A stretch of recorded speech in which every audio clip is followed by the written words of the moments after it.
Hello, সবাই কেমন আছো? আমি ভালো আছি। আজকে আমি তোমাদের সাথে চিজ বলের রেসিপি শেয়ার করব। তো দেখো আমি কী কী ইনগ্রেডিয়েন্টস নিয়েছি। ফার্স্টে আমি সিদ্ধ ডিম দুটোকে ভালো করে গ্রেট করে নেব।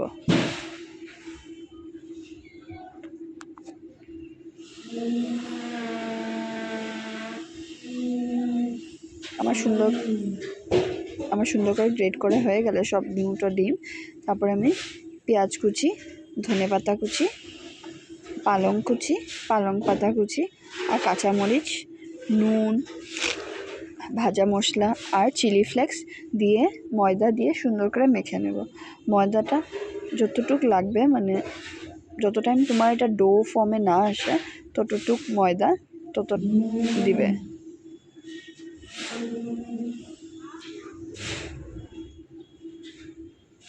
সুন্দর করে মেখে ডো ফর্মে নিয়ে আসলাম।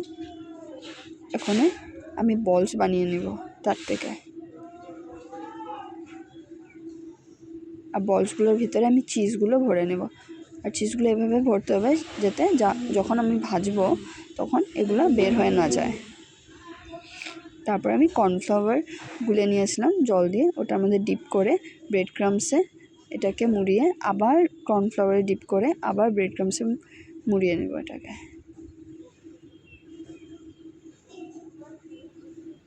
ভালো করে কোট করা হয়ে গেল আমার, ডাবল কোটিং করেছি।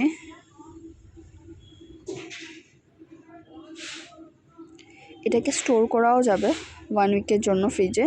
আর যদি সঙ্গে সঙ্গে খাওয়া হয় তো ডাইরেক্ট ভেজে নিলে হবে, কিন্তু যদি স্টোর করতে চাও তো স্টোর করাও যায়। তারপরে আমি তেলটাকে ভালো করে গরম করে নিয়েছিলাম পুরো হাই ফ্লেমে। তারপর বলসগুলো দিয়ে ফ্লেমটা আমি লো করে দিয়েছি। তারপরে সুন্দর করে ভেজে উঠিয়ে নেব। এক এক করে আমি সব বলসগুলো দিয়ে দিয়েছি। আর আমার দুটো ডিমে 12-13টা বলস হয়েছিল। দেখতে এগুলো খুবই সুন্দর হয়েছিল আর খেতে খুবই টেস্টি লাগে।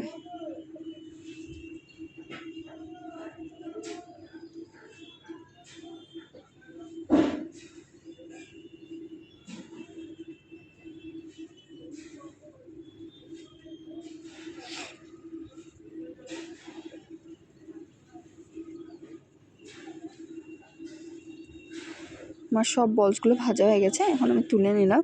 আর আমি এখন তোমাদেরকে এটা কেটে দেখাবো। তোমাদের যদি আমার ভিডিওটা ভালো লাগে একটা লাইক কমেন্ট করে আমাকে জানাবে। আর পুরো ভিডিওটা দেখার জন্য ধন্যবাদ।